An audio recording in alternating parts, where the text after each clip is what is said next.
Добър ден! Обещах кадри от Германия. Ето, спарка се. Тук някакъв часовник има, така. Едно градче, тук не му знам името. Област Дортмунд. Така, тук има нещо, ще се заградим така. Една малка разходчица тук из уличките. В един крайен квартал, тук по-такъв, нали, малко. Видим сега. Маса за тенис. Ето.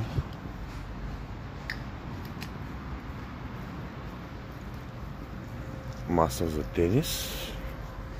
И кошче. Загледате ли? Ето сега, нали? Да не бъдем чак, нали? Но ето сега. Има изключение малко. Ето тук то ще е бил някой ганчо. Някой ганчо дете отшел до Лидъл да си фаля от работите. Някой от нашите хора ще е бил. 100%. Хората ни правят така, ето няма никакви мръстии никъде. Тук е дека задния вход. И тук ще имам на едно площадче, само едно коста.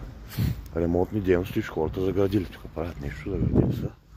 Да се знае, нали, че ремонтни дейности. Ево е площадчето.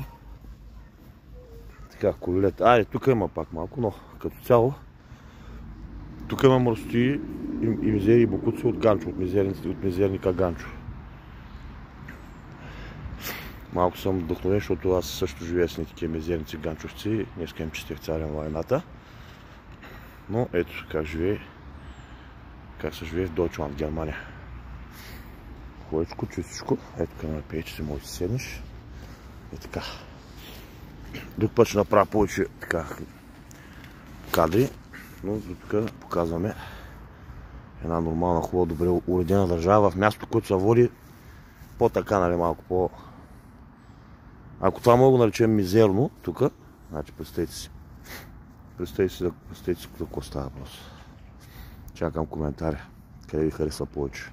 В кочването на ганчо или в нормална уредена държава. А защо е нормална уредена държава? С какво са повече от нас? Просто има такъв в главата си и друго самосъзнание.